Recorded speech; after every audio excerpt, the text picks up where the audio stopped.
Humanianity, a new religious call. Humanianity, religion for us all. Humanity, now we all can see. Humanity, how much better we can be.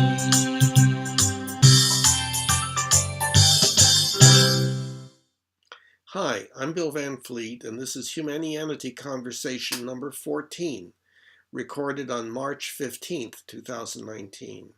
It's the third recorded conversation with my friend Steve Rast, with a strong academic background in philosophy and an interest in ethics, and therefore humanianity.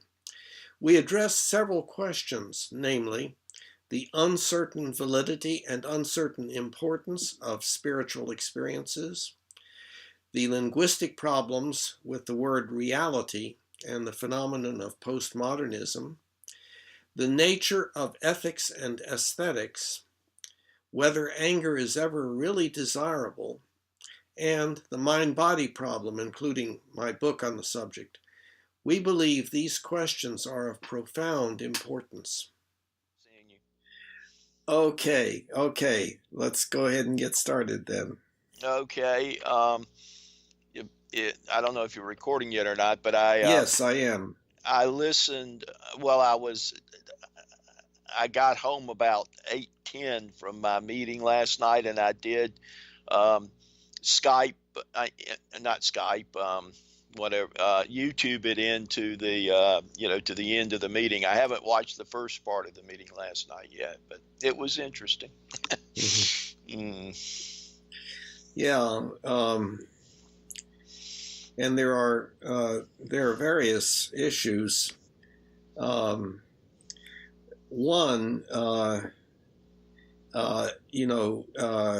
Chris makes the point that there is so little murder and other such things, and that if we pay attention to if we start viewing ourselves in a negative way, that's bad, that's like that we are filled with sin and so forth. And I think that's a complicated issue because I think that it's very important for us to realize that we have tendencies within ourselves to do non-optimal things, to do things that can be quite tragic, as well as things in us that cause us to do things that are wonderful for each other. Yes, I think the statistics do show, at least in this country, that murder and things like that are coming down. But I mean, one is too many, I guess, is one way to look at it. So, but yeah, we're probably not as violence prone on that individual basis as maybe we used to be, but there's still a lot of violence going on around the world, wars and conflicts and that sort of thing. Yeah, absolutely. Yeah, and it has a real imprint on people. Joseph, who came to the Sunday night meeting, one reason he said that he's so has done such a study of Islam is that he was wounded rather grievously by a Muslim when he was serving in I think he said Iraq, and such that he's on total military disability. So yeah, so it's of course affected him from a psychological standpoint and all that too. Yeah. So yeah, we still have that tendency, that's for sure. Yeah. Yeah, and murder is just the extreme of the bad things that we do. I mean, many of us are suffering in our daily life because of things that we and others of us do or have done, and so on. So there's so much room for us to improve and get drastically better than we have ever been. and looking the other way and saying, "Oh well, it's not so bad. We have just a tiny bit of genocide," is Yeah. is I think not optimal. But his concern is that we would have a negative view of ourselves, and he feels that that is a bad thing. And I don't have a negative view of ourselves. I think it's just important for us to realize that we have tendencies within ourselves that help promote survival of the species, but do not make for a good life, and that we have the opportunity to develop an ethics that inhibits those kinds of tendencies. But if we say, "Oh well, that's such a small bit of what goes on that we ought to just look the other way and enjoy how wonderful we are," I think is not paying attention to things that need to be paid attention to.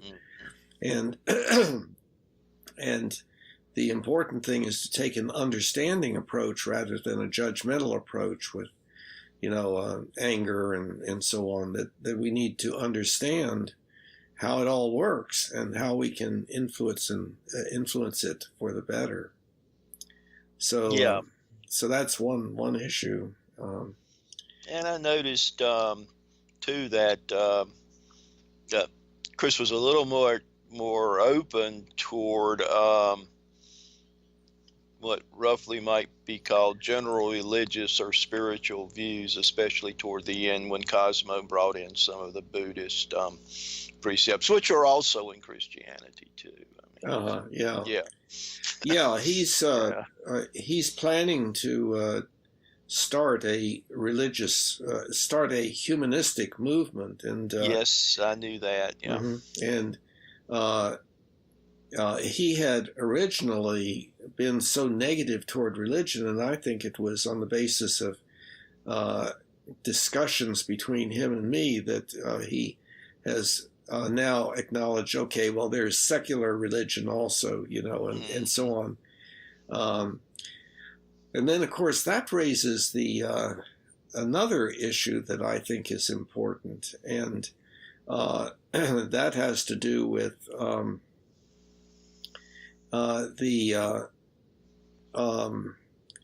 this whole thing about spirituality. Yes, and I did watch Mark's. I watched the full video of that. I haven't taken notes on it yet. I'll go back and do that to get that to you. But I did watch the full thing last night. Yeah. And I believe you commented. I commented on. Yes, I did. I did. Yes, yes. He's a real spiritual giant. You don't meet many folk like him. In the sense of seems to be very grounded. He's thought through this. He brought up the problem, which is a problem, is communicating this with others who don't feel like they had those experiences. Although he made a good point, I think, because I've had this come up with me. There are people that have had those experiences but just don't talk about them because they don't know how to talk about it. He mentioned the fiction.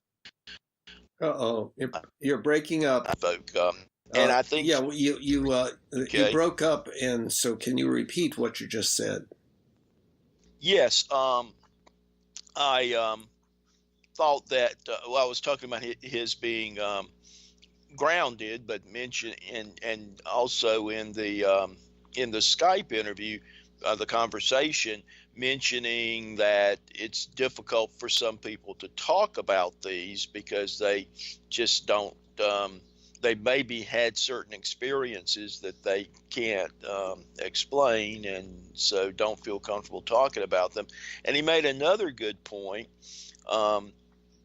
He said he doesn't go around, sort of proselytizing. He doesn't go around talking a lot about those experiences. But if somebody, brings it up, he will freely talk about it. And I'm kind of the same way too. I'm that way even about Catholicism. I don't go around, if I'm in a group and people ask me what my religious views are, I do say I'm an active Catholic, but I don't go around all over town sort of saying I'm a Catholic. But if people, if they hear that and then want to hear more about my experience with the Catholic Church, then I'll talk to them about it. But I don't go around just generally just offering that, I guess. Yeah. But if someone's interested, I'll talk about it. He mentioned that too, and I think that's good. I think that's that shows a very spiritually grounded person. He's very comfortable in his own experience and in his own skin is kind of what I think that's a very spiritual person, I think. So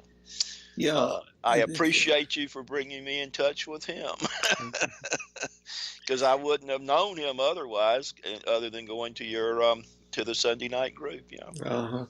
Yeah.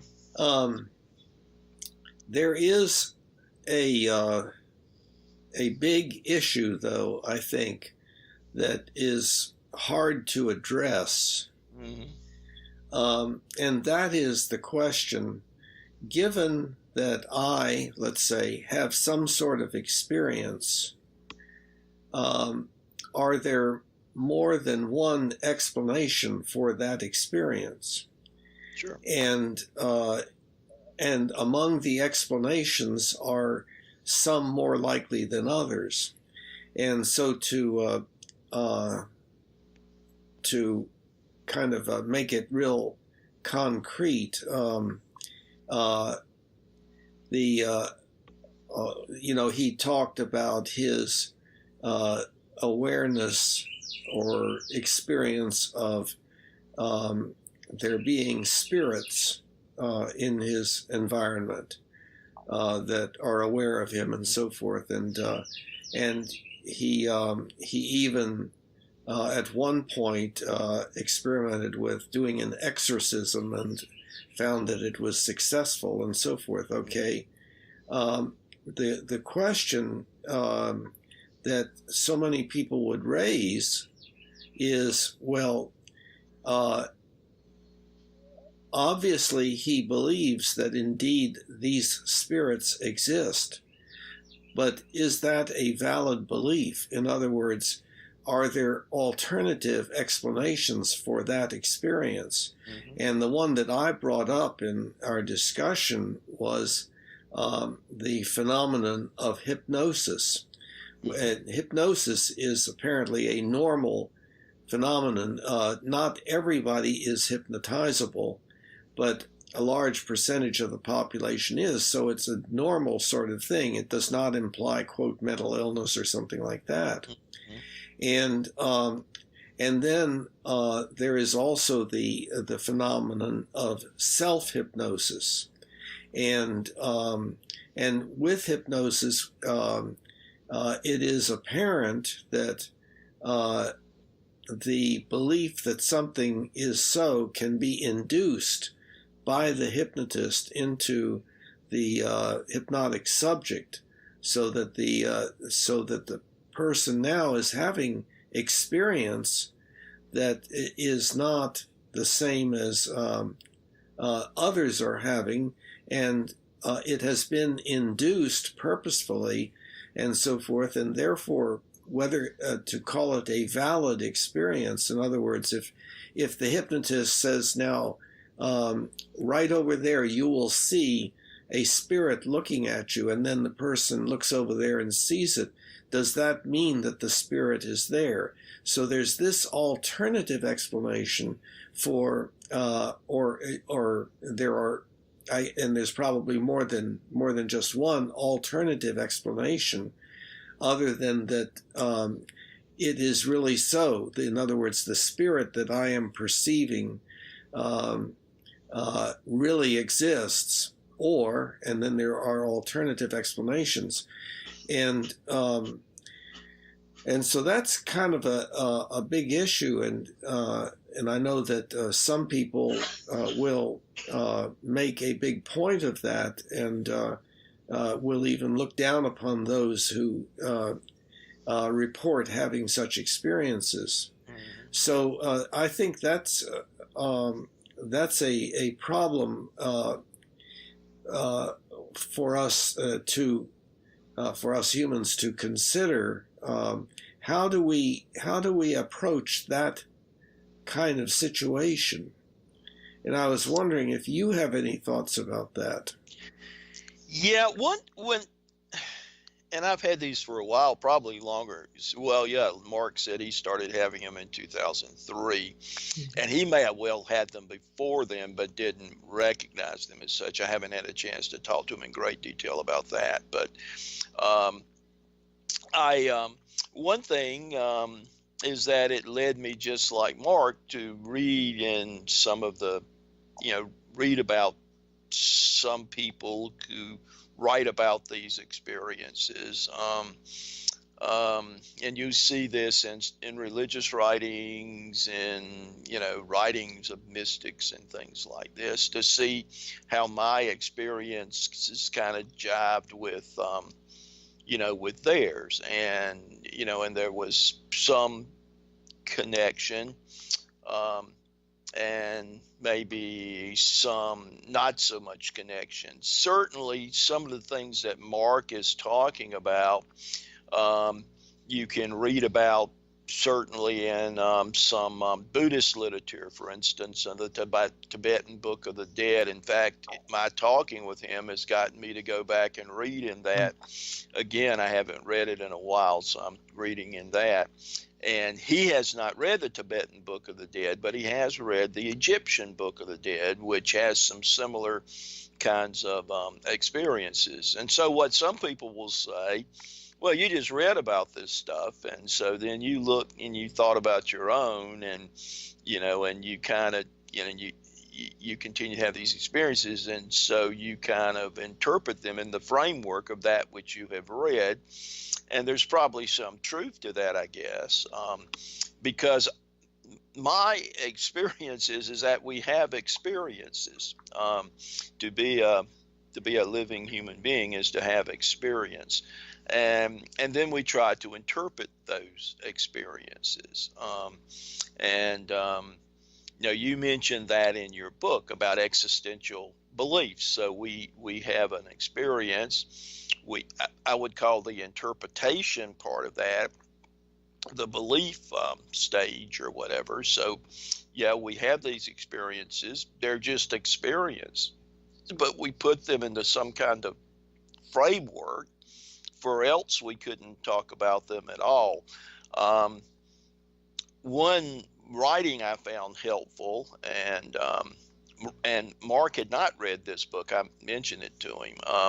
Is Rudolf Otto's The Idea of the Holy. He spends a whole book about, these experiences, not so much those kind of graphic spiritual experiences that Mark talks a lot about, the astral body experiences and all that. So Otto's not a theosophical kind of thinker, but he was, I think what Otto was trying to get his hands around, a mind around, was the mystical, these mystical experiences. And he says one problem we have is, especially modern Western folk, is that we're so in the rational framework that everything has to be sort of logical and all of that, starting with basic foundational principle from what typical rational Okay, you is, broke up. that Wait, we wait, don't. wait. Okay. You broke up. Can you repeat what you just said? Sorry. Yes, that's fine. We have these. What Otto was talking about is that we're so encapsulated in this rational framework that we don't have a we don't have language, because language is kind of a rational kind of activity.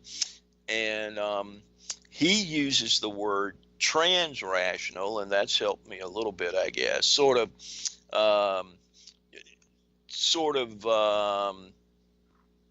because these experiences are usually explained in some ways being transcendent, being ineffable, those kinds of things. Well, if I And may yeah, mention, see, what's happening right now is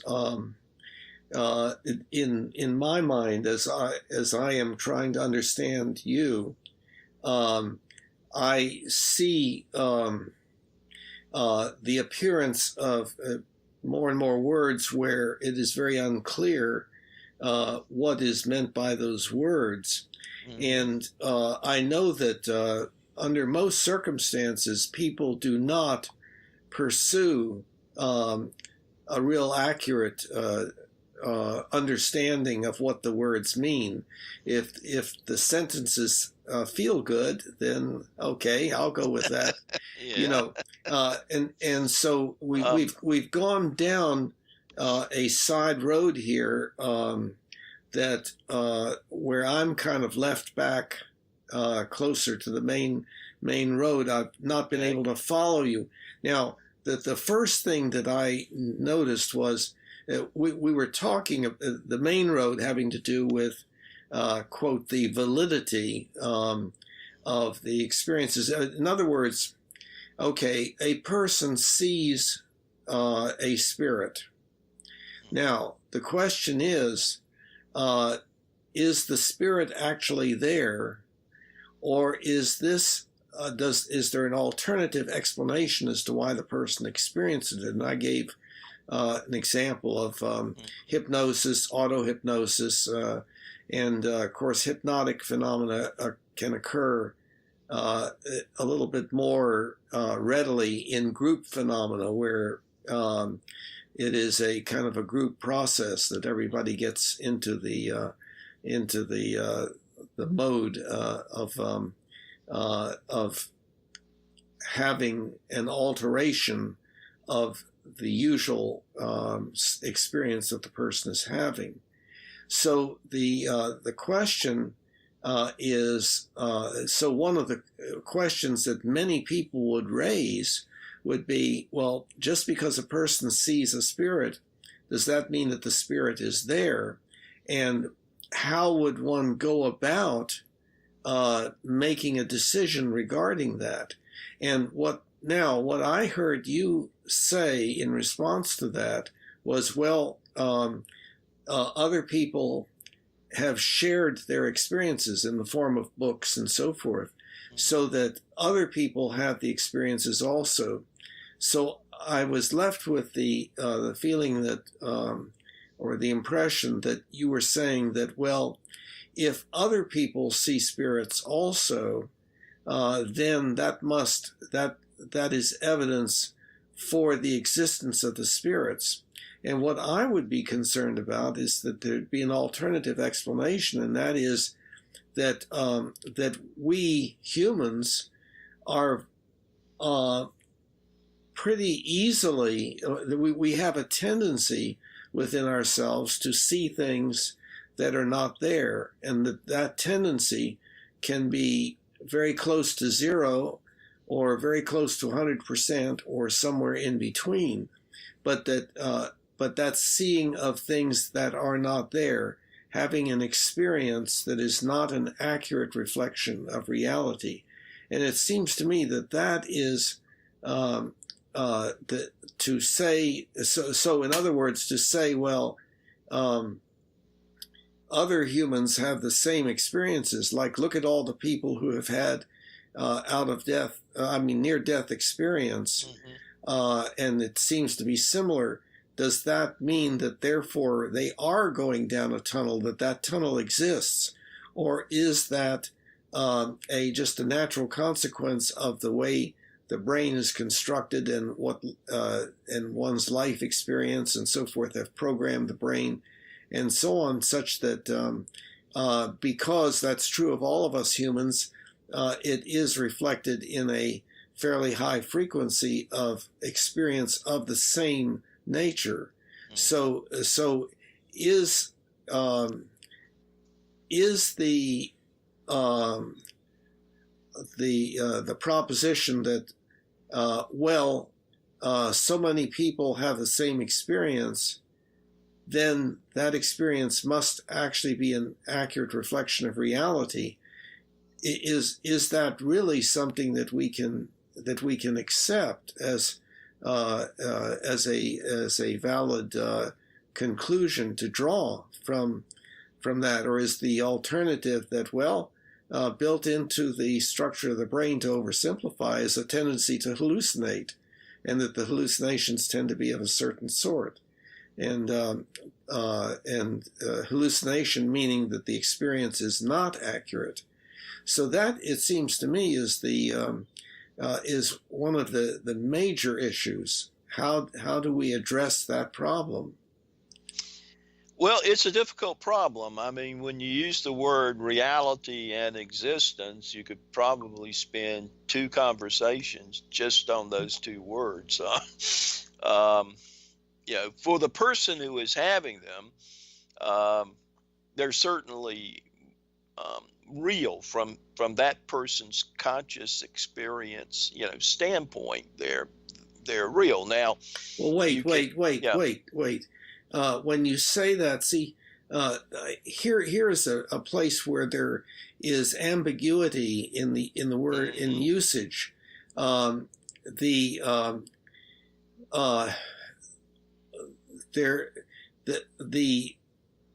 primary meaning of real and reality, as I understand it, is that which is so independent of anybody's perception of it or beliefs about it. In other words,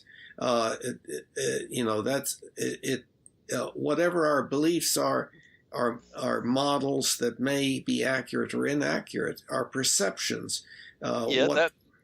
And so, now the word reality, though, gets changed in postmodernism primarily to, well, what is real for you may not be real for me. So what the impression that I get is that real, the word real used in that context, has to do with the way it seems to me and the way it seems to you, independent of what is really so. And so, well, yeah, go ahead. Well, the postmodern thought is that language is very slippery. To say the word real is not real. I mean, it's a word. It's REAL, and so you're using 4 different symbols, an R, an E, an A, and an L, which kind of combine into one symbol that we call the word real. But the word real just points to something that is not real. I mean, that's kind of the postmodern way of look. So language is slippery. Language is symbolic, as you have said over and over again, and I agree. And it's a pointer, but it is not the it is not the thing itself. And that's why I think ontology, which is the philosophical word for how we kind of get at what is real, I think that has gotten much more, difficult, I guess, because what you said earlier about the real being independent and all that of any, anyone experiences it, that it just kind of sits out there independent of anything really, of anything human maybe, is problematic today. But it has always been problematic. Breaking up again. You can have this. You broke up. You broke up again. Yeah, and you have. Can you repeat? Yeah. Yeah. This whole thing about the problem with the real has been in literature, in philosophical literature, for going all the way back at least to Socrates. Well, no, even before the pre-Socratics. And of course, we only have fragment text of the pre-Socratics, but even the pre-Socratics were dealing with this of, what is real. As you probably know, I'm kind of a non-dualist, I guess, and I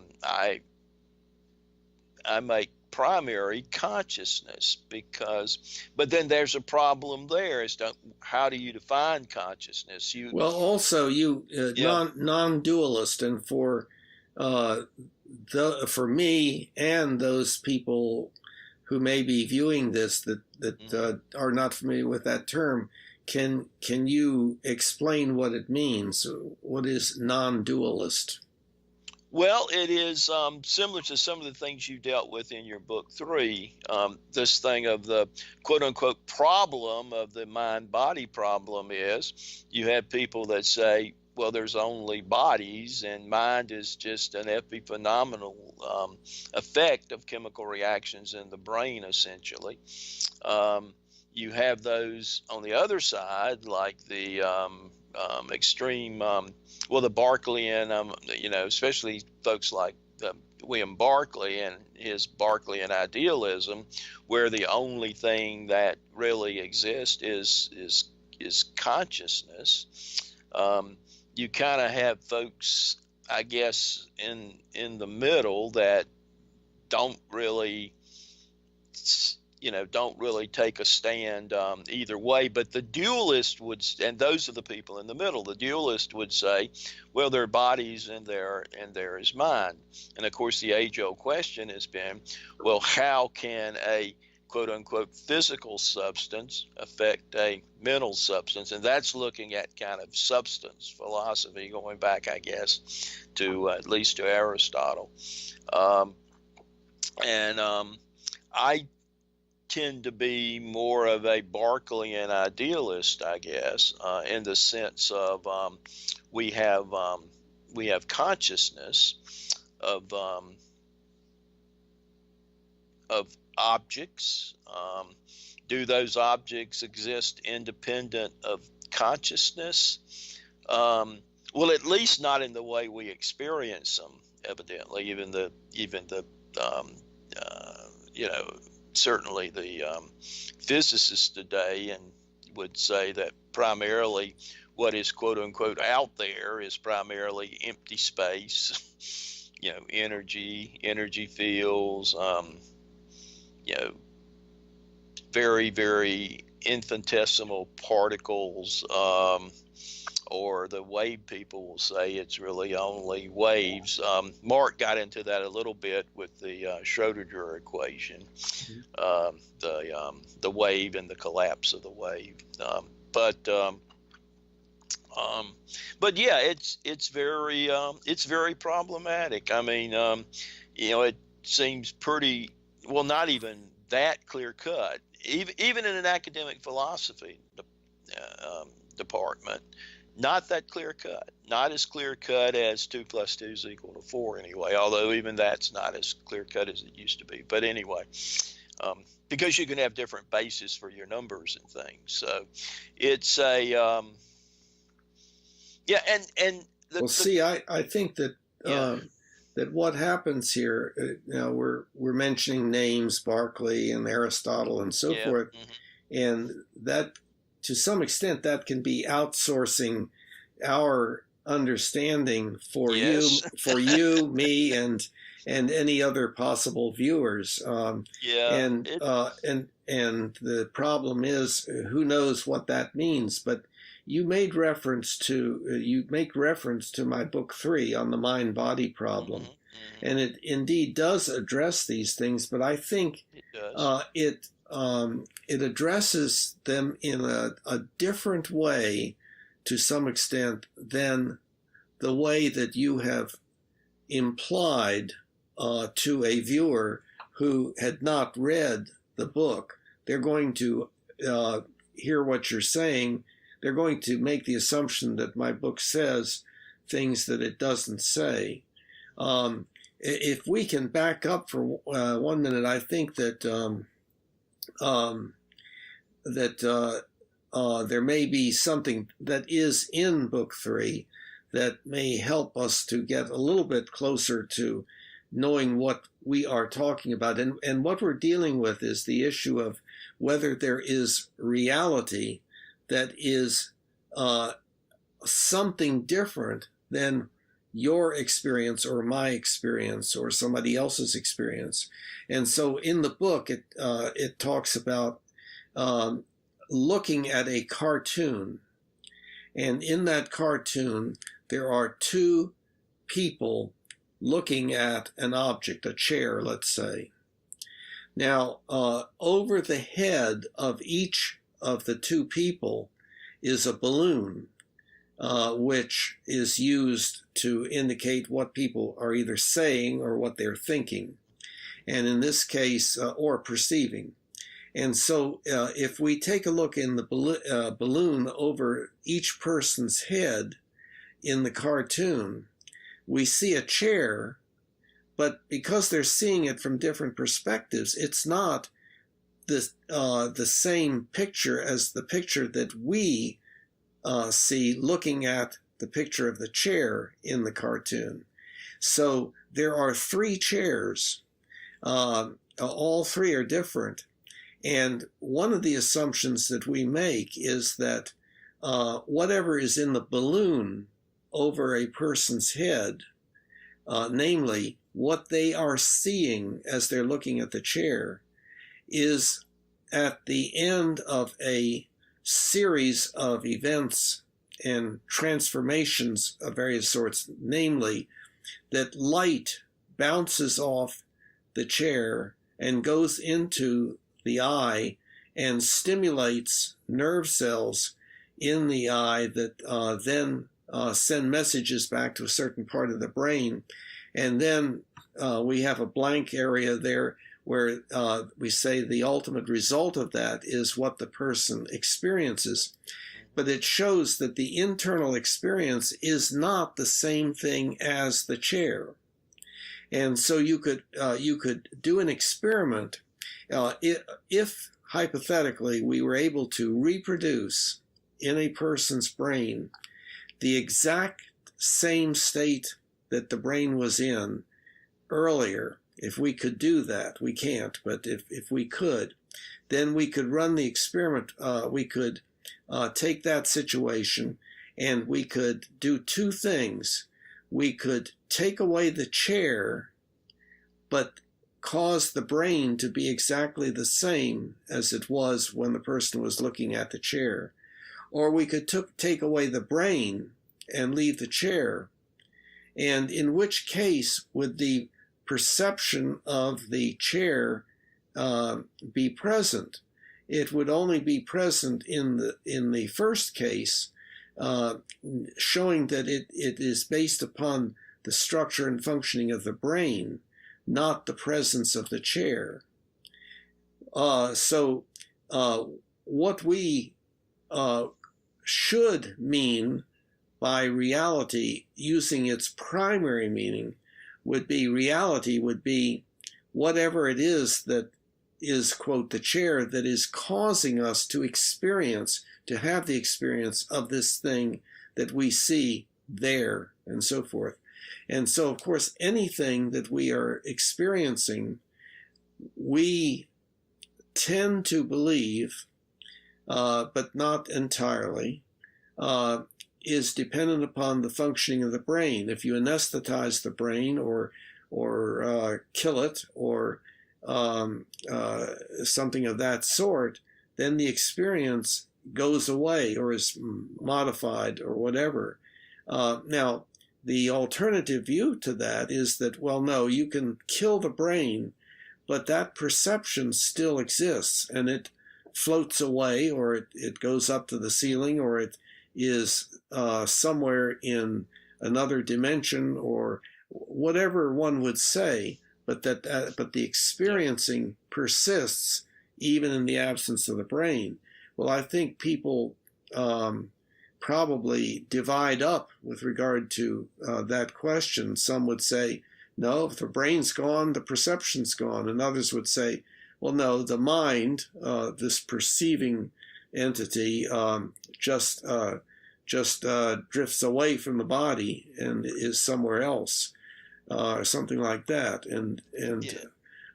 So that's, I think, part of this this issue of the question of what is reality.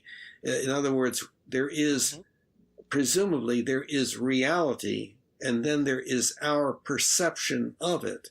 And our perception of it may be highly accurate, highly inaccurate, or somewhere in between. And so if we we look at a certain place and we see a spirit, then the question is, well, is there a spirit existing in reality that corresponds to this perception, this experiencing of that spirit? And people, I think, are not in agreement about that. That is true, and that's where folks have tried to do research around that issue. You find a lot of what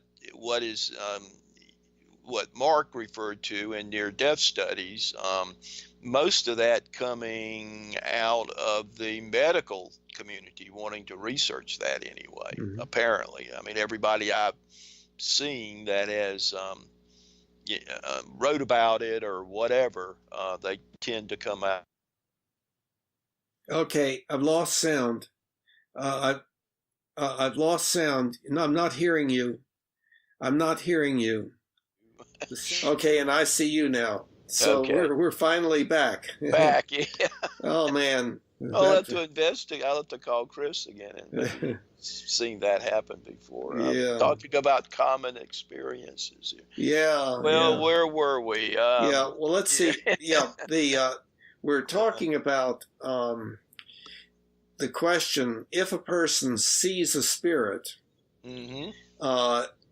does that mean the spirit is actually there, or is there an alternative that it could be being produced by the brain, either as an abnormal state or some kind of normal state, given that a fairly large percentage of humans do at times have what could be called hallucinations?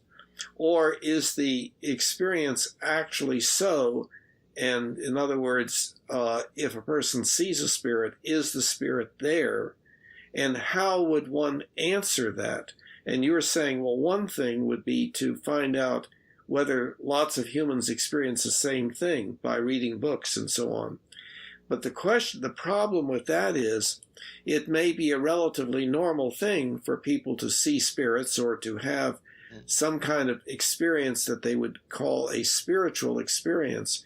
And that does not eliminate the explanation that one could provide that it is a brain state that could be produced by certain substances, or just simply hypnosis, which is a normal phenomenon of the brain, apparently. And and there is a related, there are one or two related issues that are important. It's like, does it make a difference? Is the answer to the question important or not? And we know that in much of our life, the question as to whether a belief is accurate or not is extremely important, because if we act according to beliefs that are not accurate, we make mistakes, and what we intended to bring about turns out not to occur, but instead something else occurs, which is often less optimal than what we were trying to accomplish. So the question that one could ask is, how important is it to have accurate beliefs? And I guess one of the answers to that occurs to me is, well, it depends upon whether the accuracy of the belief, whether if the belief is not accurate, it would lead to pain, suffering, disability, and or early death. In other words, have a negative effect. If it has no negative effect, then it would seem to be that would be one of the capabilities that we have, that we can have all sorts of interesting experiences, Sure. and then that are not necessarily accurate, but the having of the experience may be valuable in some way. It may promote, some good feelings and so on. So it's a very difficult, area. I think it is. It may be one of the most important things for us humans to deal with, actually, because certainly if you're dealing with someone who is having these experiences or communicating that we can never know what another person is truly experiencing, I guess, but right. Is talking about them. Maybe they've talked about them to their family, and I'm talking about maybe say in a hospice situation or something. So a hospice nurse that just doesn't just say, well, that's not a that's not a very good thing to be, or try to medicate to make the experiences not happen or something. I mean, I guess there could be some negative there if you were taking that approach to these experiences rather than, trying to, kind of communicate them. I noticed in the situation with my wife that even the chaplaincy team there at Pineville was, how shall I put it? A little uncomfortable, I guess you would say, talking about some of this. Yeah. But, I mean, I guess, you go into a situation like that with a family and everything. You have kind of, I guess, just like you probably have medical protocols, you probably have, clinical pastoral, protocols too, I'm imagining. I never got to take any CP, clinical pastoral education courses, but I've talked to people who have taken them, and they kind of approach it more from a scientific model, I guess, with protocols. They do, I know that they do verbatims and have conversations with staff and all this about the folks they're dealing with. But I mean, yeah, I think you're right. It's kind of neutral. I mean, if Mark and I can talk about them because we've had similar experiences and be very comfortable doing that. I have found, like in some classes and things, if it comes up, some people feel, very, almost negative to them. Some people will, I've had, people tell me, if you're a Christian, you should just stop reading this kind of stuff. Well, I think that creates kind of a negative, environment. But yeah, normally I think it's just kind of neutral. Well, what is neutral? What is neutral? Having the experiences. William James, who was a 19th century psychiatrist at Harvard, wrote a book called Varieties of Religious Experiences, which a lot of people, I think, have read. I found a lot of people have read that one. And he had the kind of pragmatic view of truth, talking about getting into epistemology. If it works, it's true. Yeah, and that was, and you probably know Charles Sanders Peirce. Yes. Changed the name of his belief system from pragmatism to pragmaticism. Yes. Because he felt that James's approach was a distortion of it. And Peirce said truth is that opinion toward which all opinion would tend if it tended indefinitely toward fixity. Yes. And so then William James came along and said, look, if it works, then that's all we need. So we'll consider that to be true.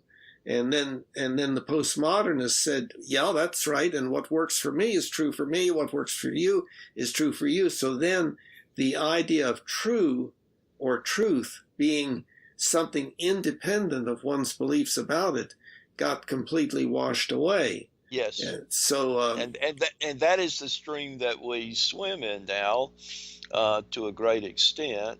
you mean postmodernism? Oh, you're breaking Yeah, up again. and I'm sorry. You but broke up interest. again. You broke up Okay, again. Repeat what you said, please. okay. Well, interestingly, the a lot of the philosophers, especially British American philosophers, have taken a much different view, a much more kind of scientific, rational view. It is the French, to a great extent, who and a few Americans, not as many as the French, but the French, the kind of what we call the continental philosophers, who have brought up the whole thing of the whole postmodern movement. I guess almost everybody involved in it that gets named is a French person. So okay, but now what's happening for any viewers that may be watching? Only a small percentage of them are going to know what you are talking about at this point. And probably. so, Sort of like talking about the collapse of the wave, but that Mark was talking about. Well, the French, for whatever reason, have kind of taken this study of language and meaning more seriously, I guess you would say, than or at least have taken a different approach to it, is probably a better way to say it, than the British American analytic philosophers. But our viewers are not going to know what you're talking about. Well, the British analytic philosophers are more in the sense that all of our philosophical problems are primarily problems of use of language. The postmodernists would say no, they're primarily a problem of interpretation, what the Germans call hermeneutics. But again, what we're the problem is that we are now becoming vague. We're using some interesting words and everything for viewers who may not know at all what you are talking about at this point. And the question is the question that I think is more helpful to our viewers and to me is, what do you believe and what do I believe? What do you think makes the most sense, and what do I think makes the most sense? And what is the reason for any difference of opinion and so forth? Well, say we point to the university. Let's go out on it's on the other side of WTR. So anyway, wherever UNCC is up in northeast Charlotte, and go up there and point and say that is the university. Well, the analytical philosopher would say, well, no, you've made a categorical mistake. There is no university. That is a word that we use for a collection of academic departments. And then you could even go and say, is there an academic department? Well, no, there's not a real academic department. That, again, is a word we use for, putting certain courses into baskets and things. Okay, let me reinforce what you're saying. This is covered in my book 3 on the mind-body problem, which is available free on the website, Humanianity.com, as putting in a plug there. There you go. And that is, there are some things that, quote, exist by definition only. So, for instance, I can, one example is we can go up to a man and a woman that are standing there together and say, and count the number of people there. There are 2 people, 2 individuals. So that's 2 entities. And then we find out that they are married. Oh, well then this that we're looking at is a married couple, but there was no change in reality between saying that there are two entities and saying that there are three entities. There was no change in reality. It was like we just decided to put some things together, point to this and point to that, and draw a circle around it, and then call what's in that circle something, giving it a name. So yes, a lot of things exist by definition only. And that's what you're pointing out. It's kind of like, okay, I can draw a circle on the wall, and I can say that what is inside the circle is Abaland, and that it has a boundary and so forth. Well, now Abaland has just come into existence, but then in the advanced physical sciences, it seems like, well, there isn't really any such thing as a boundary, and you can't say that the electron ends at a particular point or a particular line, and on the one side of it is electron and the other side is not. Reality does not allow that kind of thing to be done, and if one tries to do so, one comes up with unpredictable or unexplainable measurements and so forth. And so that's why in modern physics we come up with these very strange metaphors like a standing wave and so forth. And we realize that under, like in the double slit experiment, if you fire just one photon, and look at the result in the screen that's on the other side of the double slit partition, it will be apparent that it is a particle. But if you do enough of them,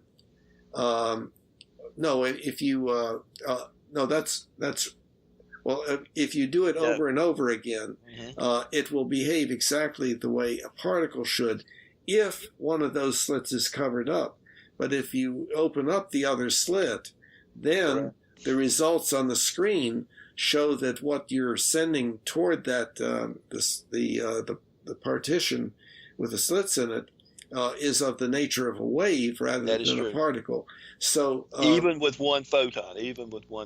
Yeah. So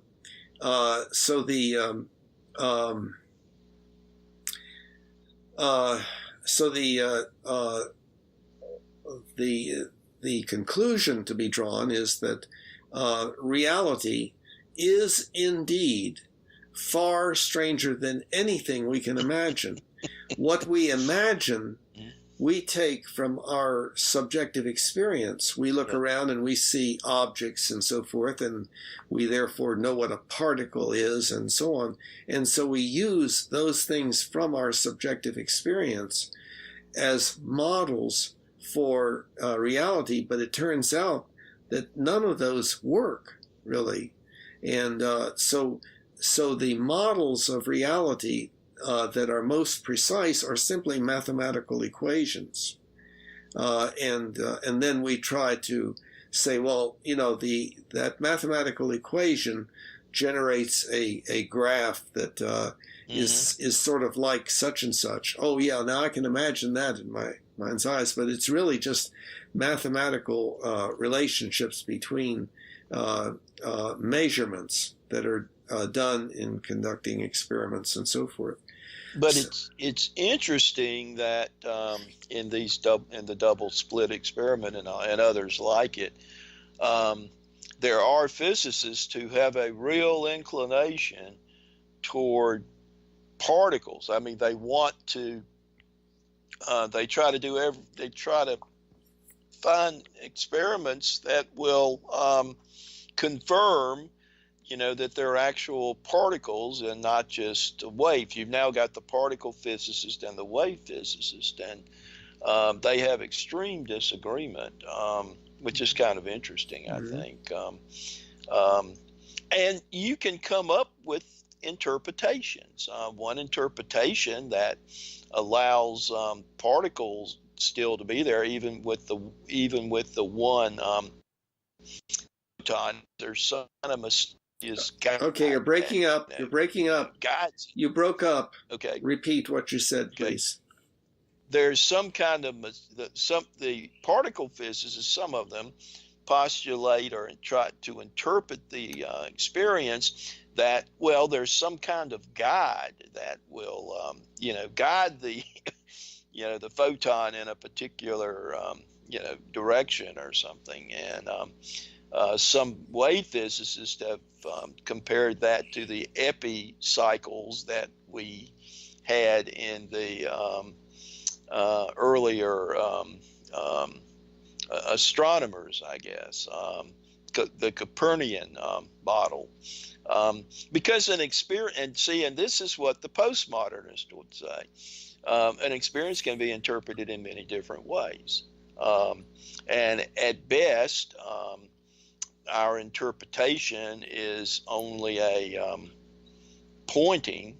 Some postmodernists would say, well, that's just where we stop, but others would say it points to a particular reality, but we're going to have different interpretations, about that reality is kind of where the postmodern. So when you say that is the university, and maybe you're even pointing to the university, and the postmodernists would say, well, you're making all kind of assumptions there in your interpretation. What is it if we just look at it in the raw experience? Well, we might see bricks and maybe a roof, but even that is an interpretation.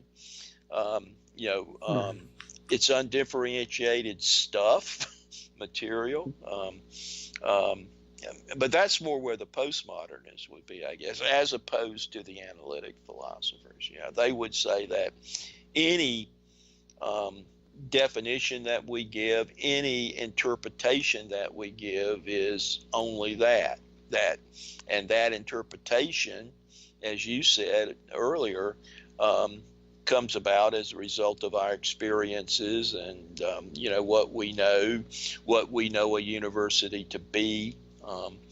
And that sort of thing. Yeah. And maybe we only know it's a university because we saw a sign out front saying it. Maybe otherwise it's just a business park, just a collection of buildings or whatever. So that's where the postmodernist, apologies to Derrida, he probably would disagree with my interpretation of his interpretation, but that's kind of the way I understand postmodernism, to look at things. Where do I look at things? I have come to look at it that we have experiences. So it's almost the Descartesian, I think, therefore I am. So I have experiences. And it's always an experience of something. I can even, is it necessarily always sensory? Well, not necessarily. I can be in a sense, what they call a sensory deprivation chamber, I guess, and not be having any experience, any sensory experiences. But what I hear, and I've never been in one, I think I might want to do that sometime, but what I hear is that you have all kinds of experiences when you're in one of those, and you have experiences kind of like Mark has, and some of the folk that I was with that last Saturday with Mark have had. I haven't had those. I don't think, although it has gotten me to plumb my memory a little bit as to younger experiences, and maybe I had some of them then, because the way they interpret these experiences, the Mark and some of the near-death people, is that they're different dimensions, and it's like a progression through these dimensions toward that more unitive experience, which I have had, that experience of almost like pure consciousness, I guess, where Time seems to stand still. All those words that people use that really don't get close to the experience. But I've had that, but I haven't had as I can, think about it, had those intermediate experiences. Although I can think of dreams where I might have had some of those type of experiences. By intermediate, what did you mean? Between what and what?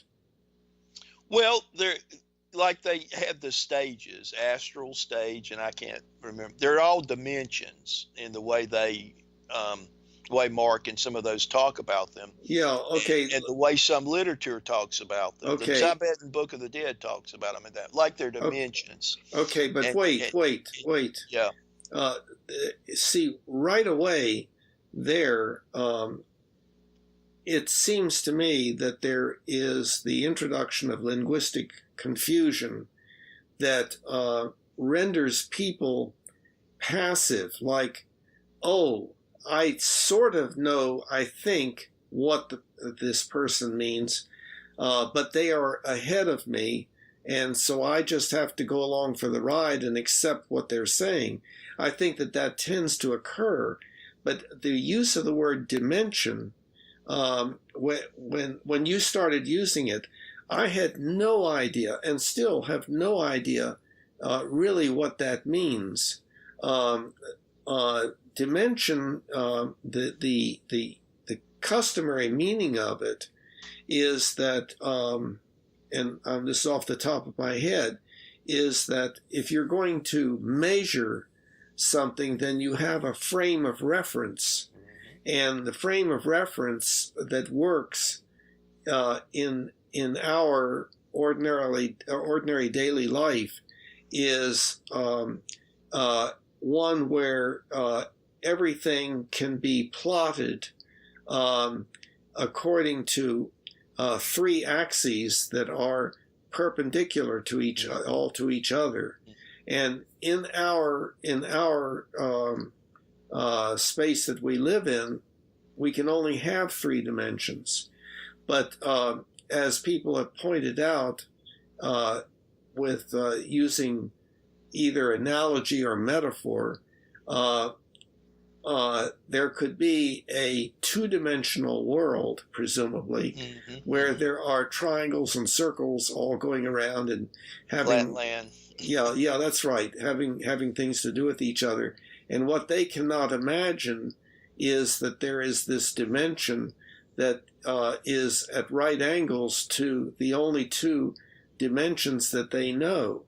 So they are limited. So they could postulate, well, there's a third dimension, but whether it really exists or not, who knows? Well, we humans have the three dimensions, and then, of course, since they're dimensions of measurement, we have, under certain circumstances, added in a fourth dimension, and that is time, so that things will change in their location, perhaps in the three dimensions, with time. And so, therefore, you would need to add another measurement in there indicating how far from time zero one was, that one was describing the state of affairs in that three-dimensional space.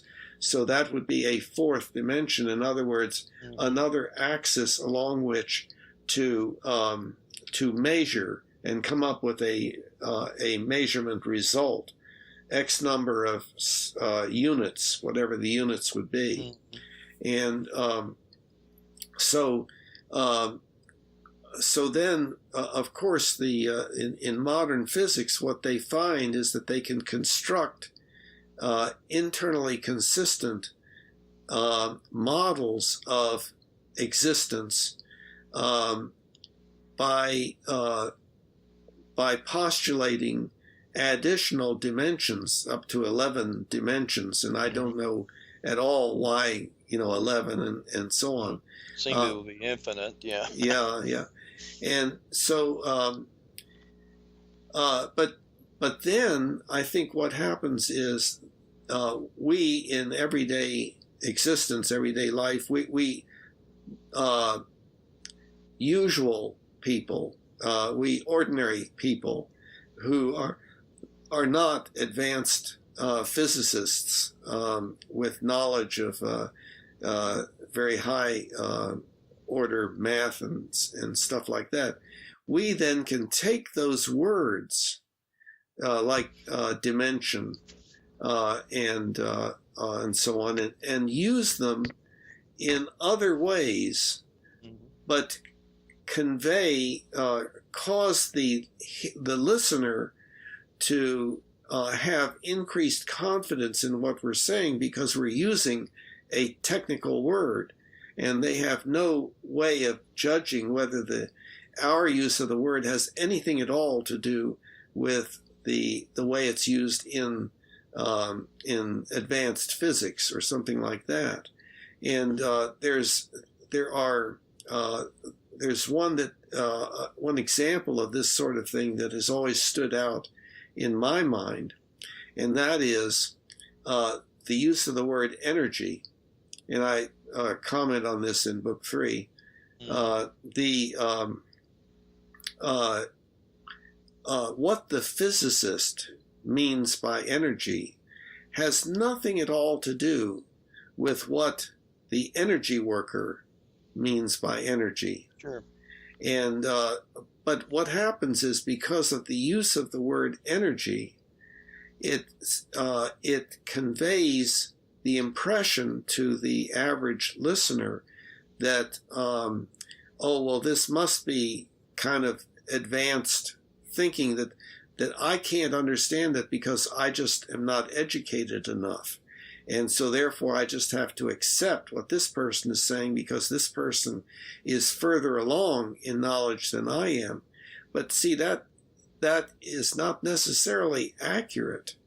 And just the use of technical words from the advanced sciences to describe and deal with other things that we experience in our daily lives, to come up with a belief system doesn't necessarily mean that the belief system is accurate, but it conveys it appears more convincing because of the use of the technical words. So that's something that see, I have the impression that there is a kind of an understanding to some extent that one should not question such things because it's bad manners. And for instance, to say to an energy worker, well, you know, what the way you're using the word energy doesn't seem to have anything to do with physics, and what in the world do you mean by it, would be bad manners. One is not supposed to do that. But then there's the question as to whether it should or should not be done. Maybe it should not be done. Maybe that should not be questioned. But some people would say, well, does it make any difference what you spend your money on? And, you know, and so if you go to a, quote, specialist, and the specialist uses words that you don't understand, but make you think, well, they're educated and they know what they're talking about, so my money is safe. I'm going to turn over my money and they will do certain things and that will help me, and so on. Maybe that's not a good thing, or maybe it is, and, you know, like the placebo effect, and if the person is helped, then it has worked, you know, and so on. So this is a very, very difficult it is. area to deal with, but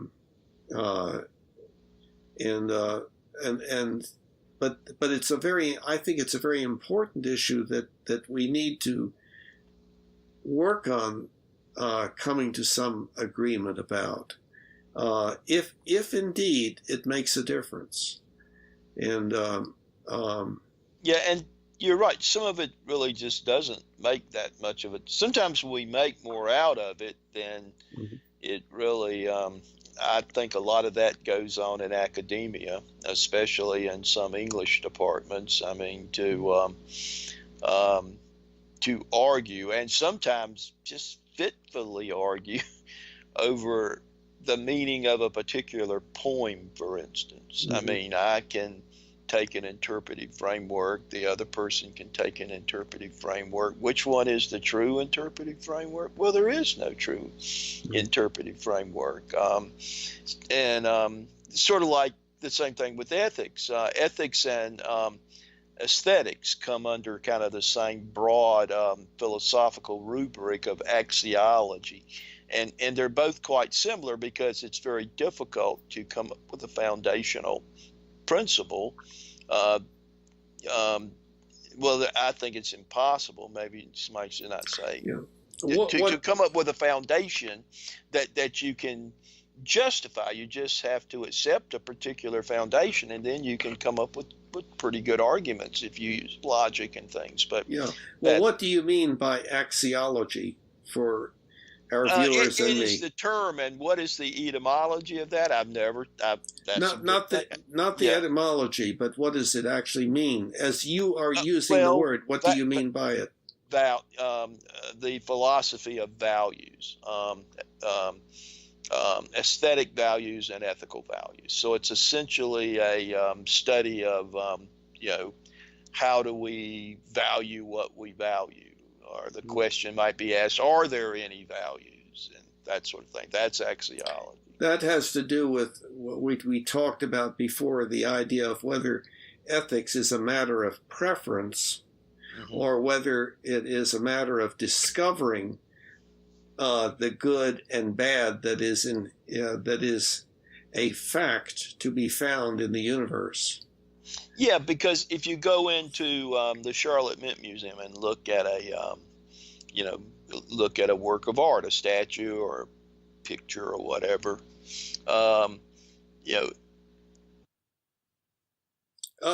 you've broken up. Sound lost. The person's no, you broke up and the sound was gone. Repeat what you said, please. Okay. Say you go into the Mint Museum and you're looking at a particular picture or statue or whatever. You're probably going to see it differently, have a different experience of the value than the person next to you. I mean, it's and I think that's why philosophy kind of grouped those two, ethics and aesthetics, together, because they are questions of value. And certain philosophers have argued that yes, we can know that this picture is more valuable or whatever than this one. You come up with that all the time in literature. What is the canon? What is it that we're to teach as being valuable to students? And that has certainly changed a lot over the last 40 or 50 years. I mean, there are English teachers from 50 years ago that wouldn't recognize what's going on, say, in a graduate English department. Okay. Well, now you have used the word value, and it might be helpful for us to talk a little bit about what does that word mean?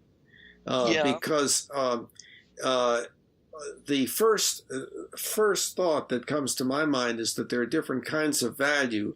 Like there's the value that we refer to as ethics, the good and bad, that means what we should and should not do. And then there's the ethics about pleasurable, what is pleasurable and what is not. In other words, what we want to continue, like we get pleasure and joy out of seeing this picture or statue or hearing this music or tasting this food, or it does not have value. It may produce something else like disgust or something, and so which would be like a negative value. So it would still be in the area, I guess, of value, and all of that having to do with preference, preferring this and preferring not that, and so forth.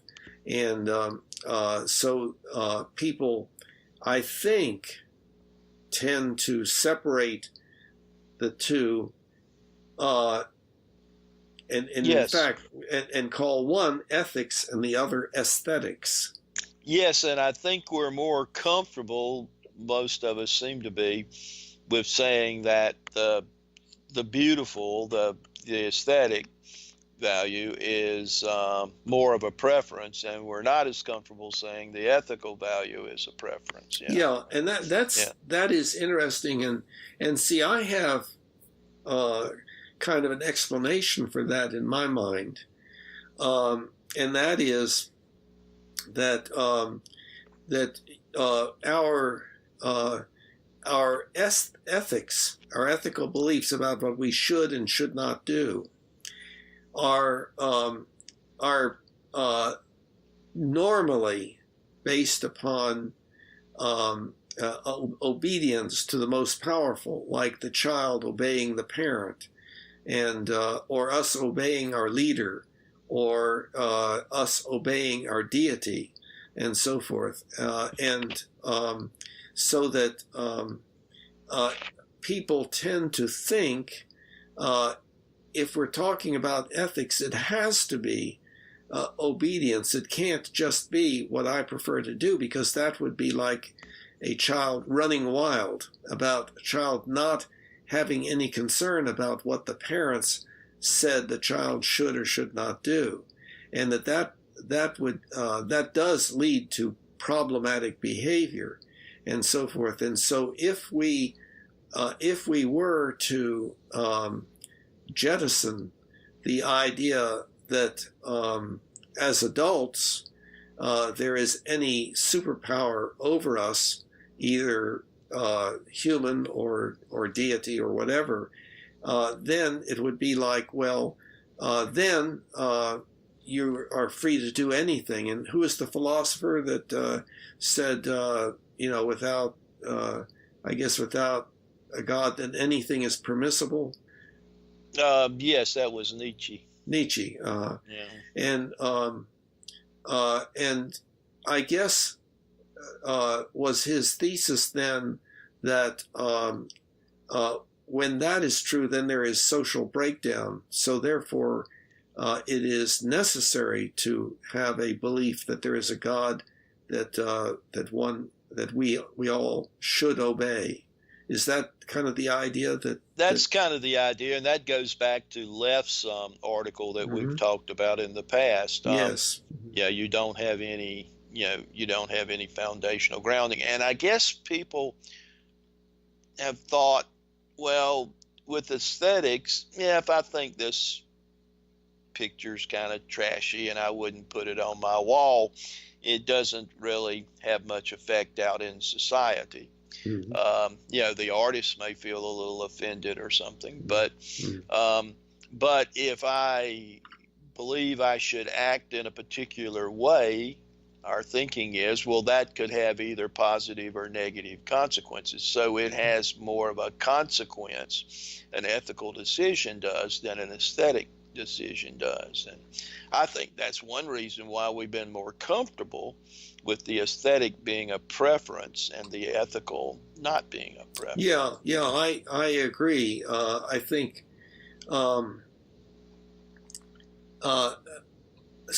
but in my mind, I think that we can identify a mistake that people make, and that is, it's sort of like the Nietzschean thesis that without a God, then anything is permissible, is like if we don't base our ethical beliefs on the dictates of the most powerful, then we will not behave appropriately, that we will no longer have any concern about what we should or should not do, and so we will just do whatever feels good to us at the moment. But I don't believe that that's so, because I believe that we have an ethics that's built into us, and it starts out authoritarian. In other words, the small child learns from the parent, hey, watch out where you're going, and no, don't throw your food, that's bad, and so forth. And it may remain highly authoritarian, or it may move in the direction of what I would refer to as social contract kind of stuff, where, for instance, within a family, they have family meetings and they all discuss how can we make life good for all of us in this family, who has some ideas and so forth, and where the parent would say to the child, I am responsible for making a final decision. I have to do that.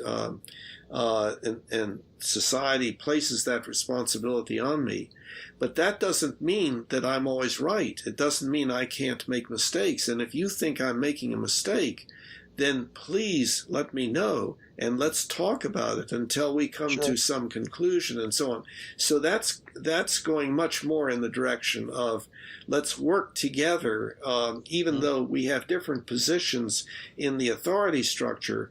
We can work together on a common goal of having as accurate beliefs as possible about what things should be done, based upon the idea of making it a good life for everyone in our family, and then extended outward from that as the child grows up. How can we make things better within our sphere of influence, within our local culture, or even more than that, depending upon how far one goes in developing a large sphere of influence. So I think, and so the idea of humanianity is of that sort. In other words, it's our preference. The Humanian ultimate ethical principle is just a preference, but it is one that I would predict would be something that all humans would accept, unless they are really, for instance, angry at other human beings and angry at the world and so forth, and would like to see as much, like to get revenge on the world and so on. And some people, I think, are oriented in that direction. They're not going to accept the Humanian ultimate ethical principle. But if they had good life experience, with really good child rearing and the ethics of participation, let's all do what we can to make life good for all of us. Let's all of us be concerned about all of us and so forth, rather than get into a fight to see who can make whom submit. If we have child rearing of that sort, then we become, as adults, different than the way we tend to be currently. Which is very much oriented still toward authoritarian ethics, like obeying the most powerful and electing the most powerful sounding leaders, and rejoicing that our country, our nation, our group is so powerful and strong that we can defeat others, and so on. That's built into us, but it's not an optimal kind of ethics. So I think, so I don't see any problem at all with ethics being a matter of preference. And like examples I've given before, like we can say, hey, would you all like to go to Carowinds? If so, we got to work out some details. Who's going to drive and who, et cetera, et cetera. So it would be, hey, how would you all like to work toward making this a good life for everyone now and in the future? It's a preference. It's advocated for, and I think would lead to a much better life on this planet, because the problem with obedience to the most powerful is that we can't agree on who's most powerful, and most powerful may be moody and non-rational and difficult to please, and we can't agree that that such a power exists and so forth. I don't think we're anytime in the near future going to come to any agreement about that, but we can still work on our ethics, irrespective of our beliefs about powerful entities and so forth. We can still have this preferred basis for our ethics. So that's my idea about that. So I see ethics as a matter of preference, just like preferring ice cream or and so on. So, but there are a tremendous amount of folk that are uncomfortable with that. Yes, because I tend to be that way too. I don't know. Well, when this is the problem too, when you've come to a particular stance, it's almost like you wonder why other folk, are not at that point. And the only way I've come to kind of interpret that is that there are different levels of, say, ethical consciousness, for example. I mean, there are different levels of consciousness in people. Some people have thought about it more than others. Some people are fearful of others. Fear comes into it. There's a lot of different factors from an individual standpoint that probably come into why they take a particular stance. And what I found is exactly what happened last night in the group. As best I can determine who was talking, I wasn't seeing them. That's a weakness that you can only see Chris. But I think it was I think his name was, so it was Cosmo that brought up the Buddhist thing of acceptance that there's good, there's bad, that is just sort of in the mix. And so your only option is, how will I react to a bad situation? Forgiveness. And what I've always found, I think I can say I've always found this: when I bring this up, the person responding is always going to bring up the worst possible situation. I believe it was, I know her name now. Her last name's anyway, starts with a C. But she brought up, the thing of her daughter being raped. Well, that's a very extreme situation. And if you're just faced with that without some intervening thought on, you're probably going to be very angry and all those things that we talk about. But where it starts is you start, I think, with the smaller things. Say, for instance, if, you and your spouse are having a disagreement. I mean, do you stomp out of the room or whatever, or, belittle her or him? And forgive them. I mean, that's the proving ground, is our everyday experience. So when we have that extreme experience, we're more capable, I think, because let's spell out a little bit more clearly for our viewers what the issue is, or the issues are in the incident or the scenario that you described. I think that the discussion was having to do with anger. Yes. And the Buddhist interpretation would be possibly that one could respond to the situation without anger. And the alternative to that is, and this is when somebody comes up with the worst possible situation that you could describe, and there's the implied element in there.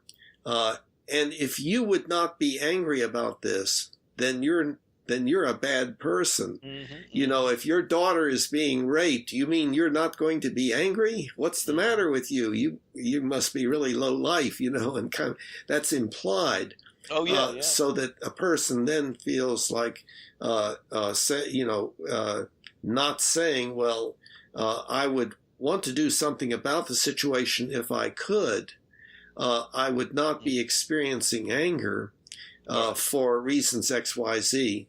And the Buddhist idea would be, I gather something like, and I'm not adequately familiar with this, but if one is detached from the attachment to the situation of wanting things to be such and such a way, if one gives up that and just becomes more a neutral observer, then one doesn't have these bad feelings. But then the question is, well, does that interfere with you taking action that would correct a bad situation? And so then getting back to the rape scenario, the issue then becomes, and it's not an easy one to answer, whether if you develop a large amount of anger, would that add enough motivation to you, and therefore maybe strength, such that you could prevent what was happening, and that would be a good thing? Is the anger needed? I would say, as a general proposition, that anger produces is motivation to engage in hostile behavior causing pain, suffering, disability, and/or early death to the recipient of the hostile behavior, and that very frequently is going to lead to a worse result. Like in the argument between the husband and wife, the appearance of anger generally leads to relationship breakdown at that point. And then if that happens over and over and over again, then the chronic anger builds up. And so any new experience has the anger of that current situation in it, plus the activated anger from the past. So there's more anger than you would anticipate. There you go again. You're doing it again, kind of thing. And the more that happens, the more that leads to relationship breakdown, and that's not the optimal thing. So inhibiting or finding a way of getting rid of the anger would seem to then enable you much more readily to follow a different kind of motivation, the ethical motivation, to do whatever it would be that would give the best possible outcome to that situation. And it's conceivable in the rape situation that if one's anger led one to engage in hostile behavior toward the gang rapers, that it might then activate the situation to the point where now not just one person being raped was the outcome, but one person being raped and two people being murdered was the outcome. Exactly. So it's a difficult issue. It is. Mm-hmm. But I find that folk will always, when it gets brought up in that way, I've also seen it brought up in religious situations when I bring up my thinking that, as I've thought through it and had experiences, whatever, that I have a problem with this whole thing of the hell heaven dichotomy, and what folks will do is they will always just bring up the most extreme example again. If we didn't have Adolf Hitler, I don't know what we would do, because invariably that's what's going. Well, what are we going to do about Hitler? And that's really have a little separate hell for Hitler. Or something. Yeah, and that's really kind of an interesting issue, because I have said myself in the past that I feel sorry for Hitler. Well, gosh. How can that be? Well, I take a look at Hitler as, a toddler. He did not decide, I want to become the most hated person in the world. Yeah. And what happened was, whatever life experiences he had, early life experiences, and then more current life experiences put him in that position where Yeah.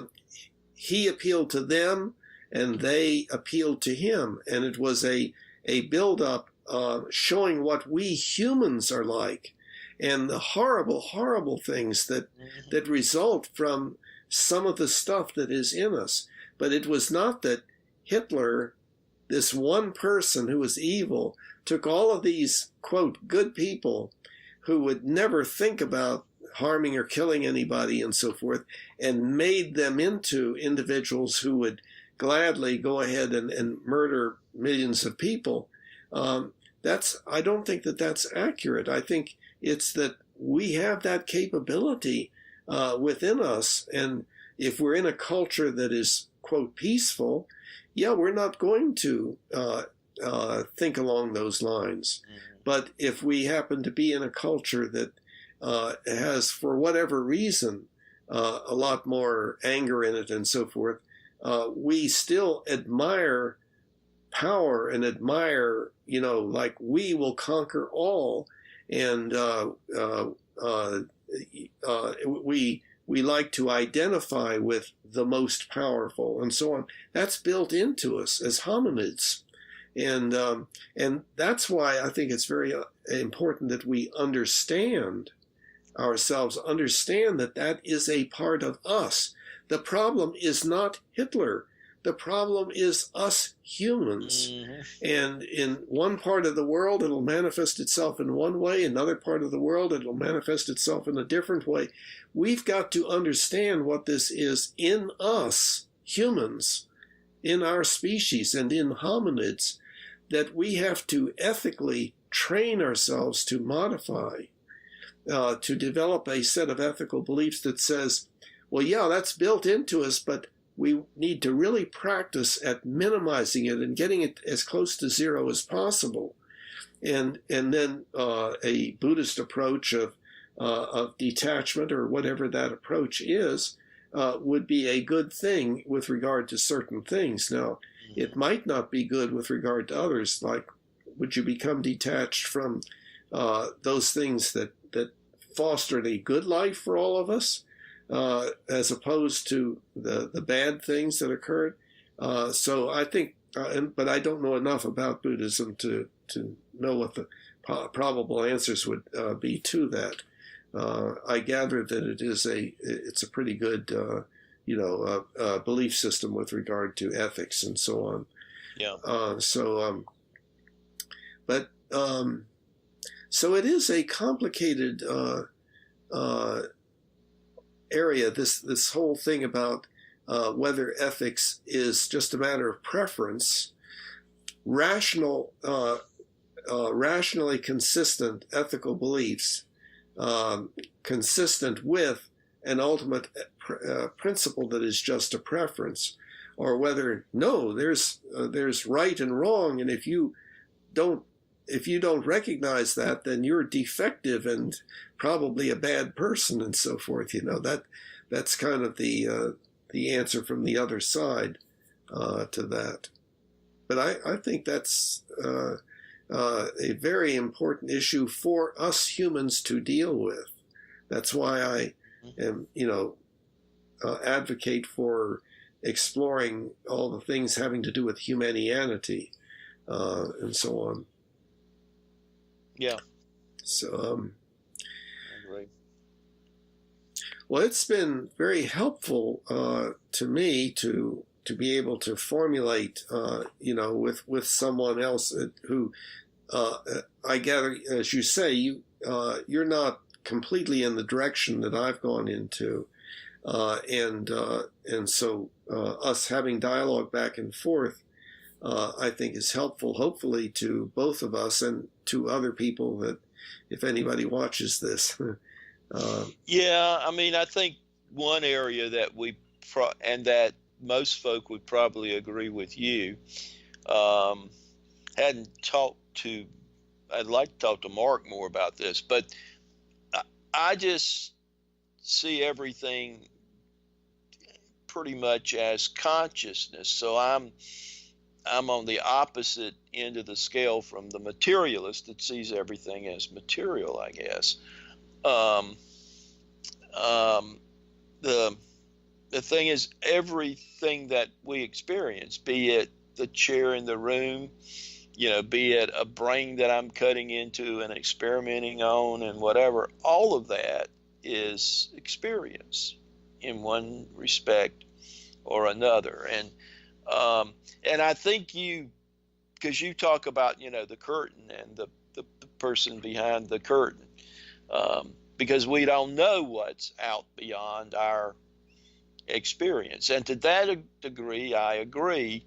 But then you talk in your book, and sometimes in the discussions, you bring up, well, it's a function of this particular brain chemistry or something. Well, that brain chemistry is still, just to me, is still, an experience that we're having. So I think I know what you're saying. I think that my book actually deals with that, but maybe not clearly enough. Yes, that could be clearer. That's probably one, because I'm reading it.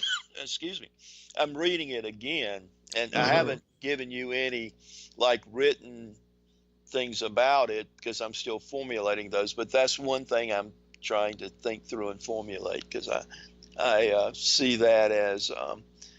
But you're not alone. I mean,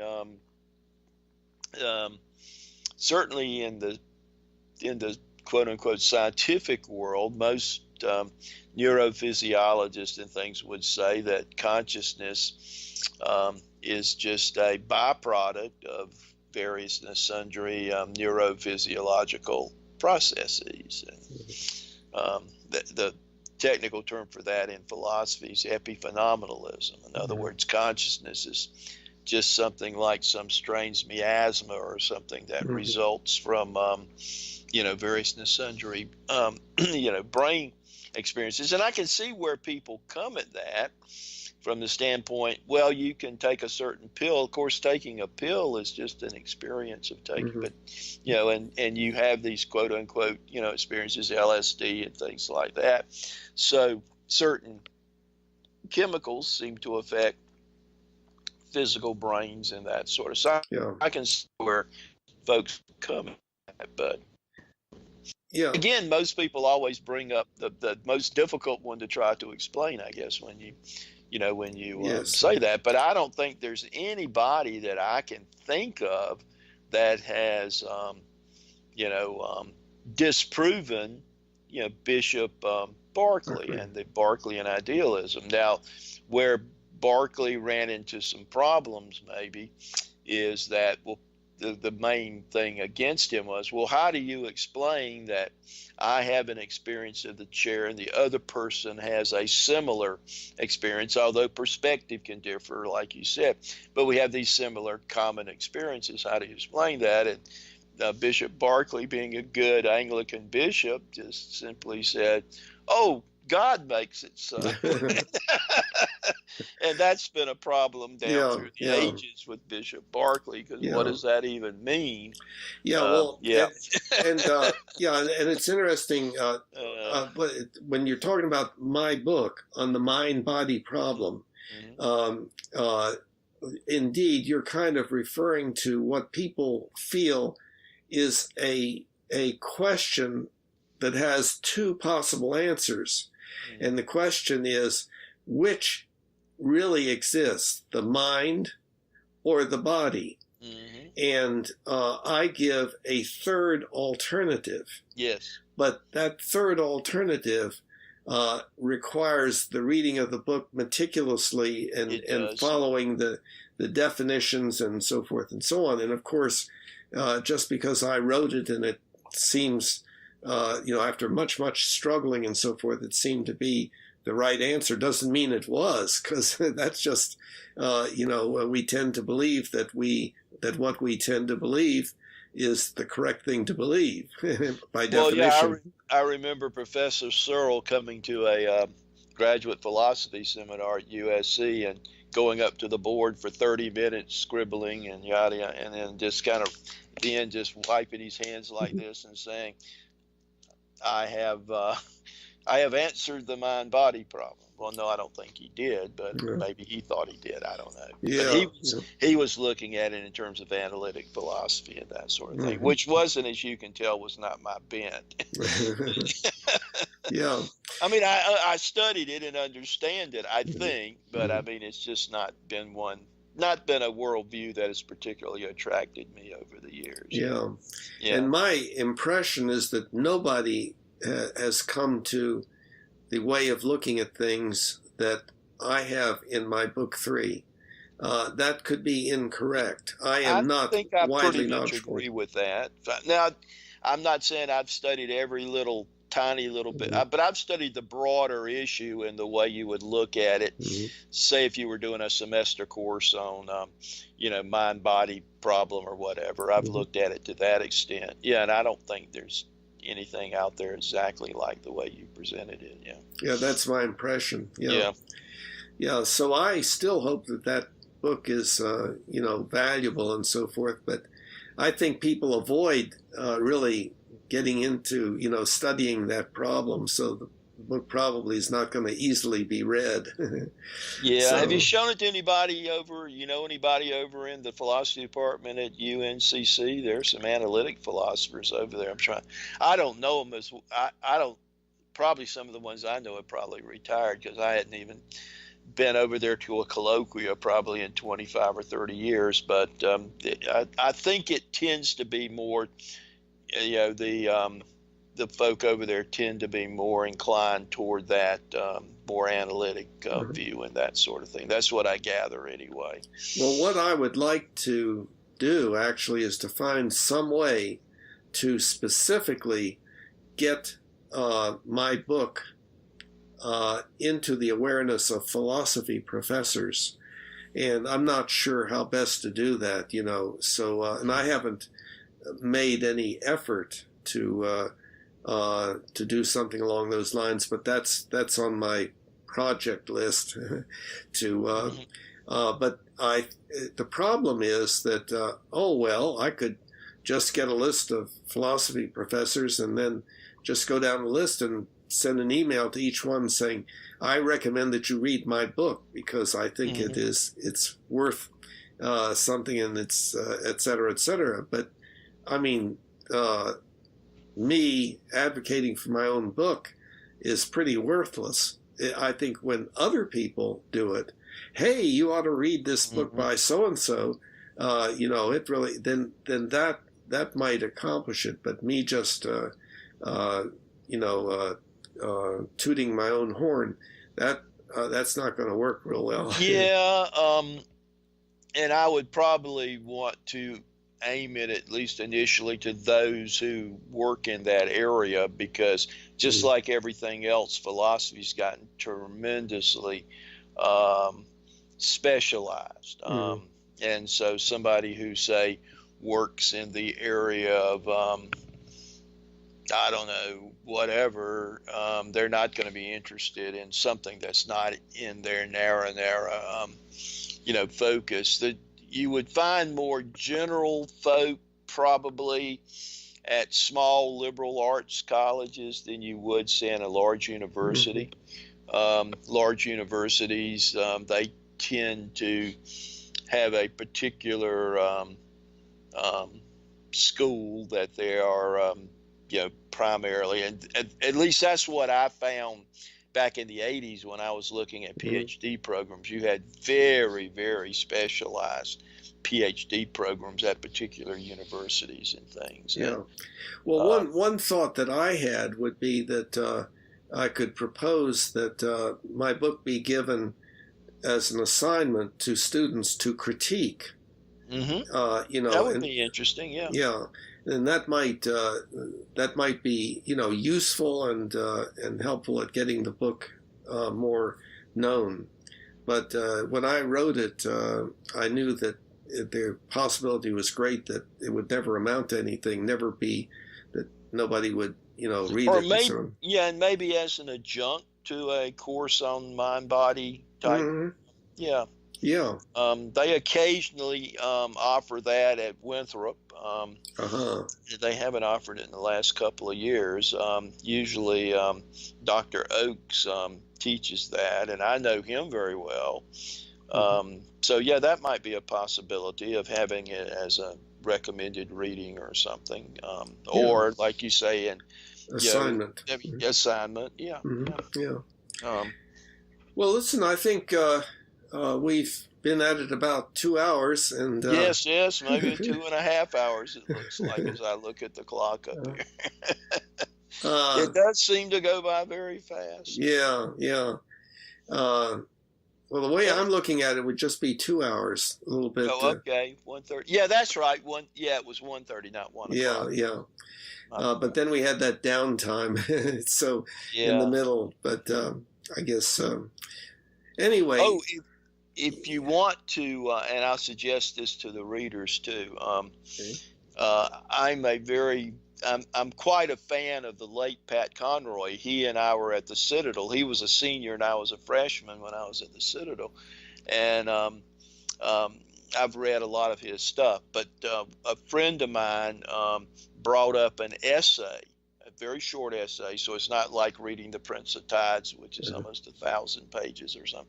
But it's a short essay on his experience with divorce with his first wife, Barbara.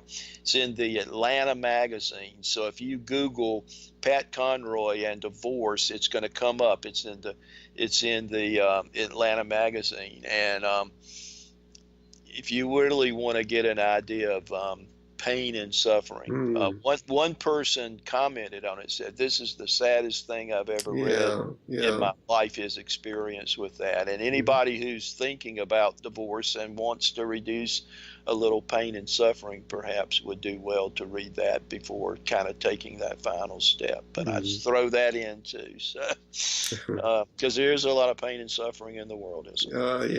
There is. Some of it we can't do much about, but some of it we might be able to. A lot. I figure more is due to what we decide to do than comes from natural disasters. Like tornadoes and floods and stuff like that. But apparently our actions are even affecting some of that, with climate change. Yeah, well, yes, that's what I mean. Yeah. So what we decide to do is important, and therefore ethics is our most important endeavor, figuring out what we should and should not do with our science and technology, and other tools. So. Oh yeah, exactly. Okay. Well, it's been good, and we'll do this again, hopefully. Okay, sounds good. And I guess next time, probably seeing you'll be on Tuesday, I guess. Yes, great. Okay. Take care. Good deal. Bye-bye. You too. Bye-bye. You